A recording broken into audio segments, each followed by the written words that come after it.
Everyone looks at the M4A4 Global Offensive and thinks, it's just another cheap digital camouflage skin from Operation Broken Fang.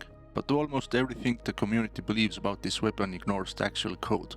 The flavor text on this exact gun hides 13-year-old geographic Easter egg. Its internal game files expose a leaked 2011 prototype that proves the M4A4 and M4A1S used to be the exact same weapon. And most importantly, its brutal float cap is secretly fueling one of the most expensive trade-up pipelines in the entire Counter-Strike economy. Today we are dissecting the M4A4 Global Offensive to expose the float squeeze math trap, the recent 2026 updates that broke the competitive meta, and how players are turning this cheap blue camo into a most illegal contraband skin in CS history. Let's get into it. Before we get into market manipulation, we have to look at the weapon's hidden lore. The M4A4 Global Offensive features a custom blue, yellow and grey digital camouflage. But the real secret is in the flavor text, which reads, "We'll make the first contact in Hars, Germany at 1725 GMT +1. To a casual player that means nothing, but to a hardcore CS player it is a direct callback to the original lore of the map Nuke. In Counter-Strike source, Nuke was explicitly established as a German nuclear facility named Harz Kernkraftwerk. Valve even recycled this exact heart sign Easter eggs in a classic hostage map CS Thunder, but the lore goes even deeper into the game's actual development history. If you look back at the early 2011 CSGO beta builds, the weapon we now call the M4A4 was originally just called the M4A1. It used this exact same 3D model, but it actually featured a fully functional detachable silencer, exactly like the rifle in Counter-Strike source. Valve later stripped the silencer mechanic of this model entirely to create the M4A4, before reintroducing the suppressor as a completely separate inventory weapon, the M4A1S, during the 2013 arm steel update. I absolutely love when Valve leans into this kind of gritty realistic military history. Give me a one-to-one replica of real-world weapon with actual tactical camouflage over a glowing anime-style Valorant gun any day of the week.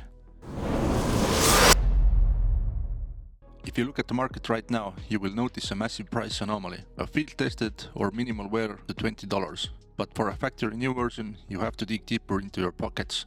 Currently, these are trading anywhere between $80 and $130. This is called the float squeeze and it's entirely dictated by the skin's brutal trade-up math.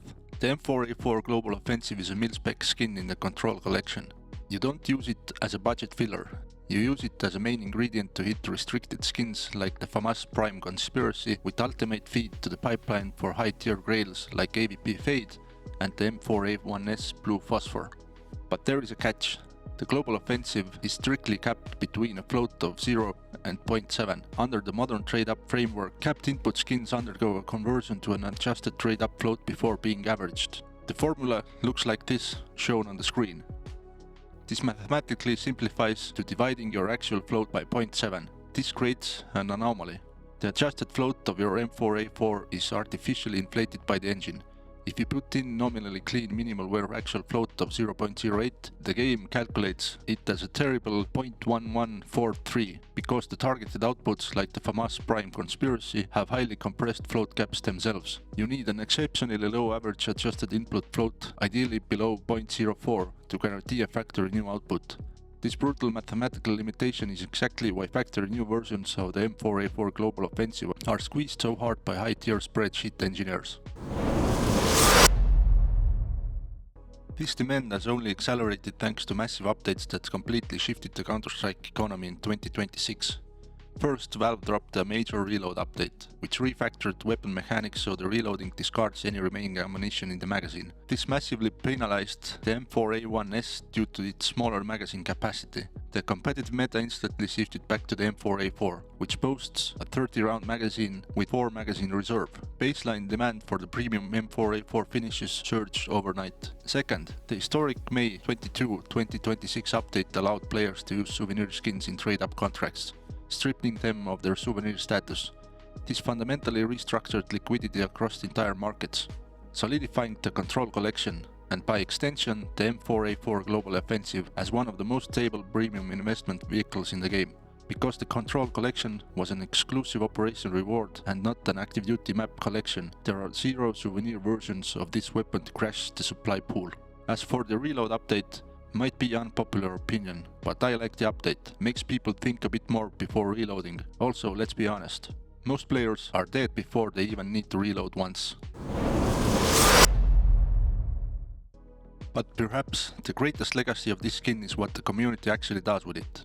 We all know the legendary copyright controversy of June 2014 when Valve discovered the artwork for the M4A4 howl was completely plagiarized. They permanently banned the creators, redesigned the artwork, and assigned the skin unique contraband rarity tier, making it the only unobtainable weapon skin in Counter-Strike history.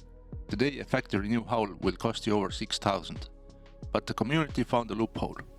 Players seeking a budget alternative realized the blue and yellow digital camo of the Global Offensive acts as a perfect canvas, by utilizing the custom sticker system to perfectly align specific stickers, most notably 4 Broken Fang stickers or a mix of elemental crafts. Players discovered that the overlapping flames physically mimic the open roaring snout of the contraband howl wolf. This makes the Global Offensive one of the best options in the game to craft fake howl, alongside Converter, the Evil Daimyo, or the Desolate Space for the water howl aesthetic. Other players ignore the howl entirely, using the M4 as a backdrop for uniform 4 sticker crafts, slapping on classic Katowice Fnatic foils or DreamHack Copenhagen wolves to blend seamlessly into the digital plates. Personally, I don't like those fake howls. If you want a howl, collect the money and buy one. The M4A4 Global Offensive is the ultimate proof that you can't judge a skin by its price tag alone. From its origins as a leaked prototype in 2011 to its modern role as a mechanical gatekeeper of the ABP Fade radar pipeline, it is a multi-dimensional piece of Counter-Strike history. If you enjoy digging through the hidden lore and mathematics of the Counter-Strike universe, hit that subscribe button. Me, on the other hand, I'm going to go check the Steam market to see if I can snipe a low-float Global Offensive before the spreadsheet guys get to it. See you in the next one. Bye.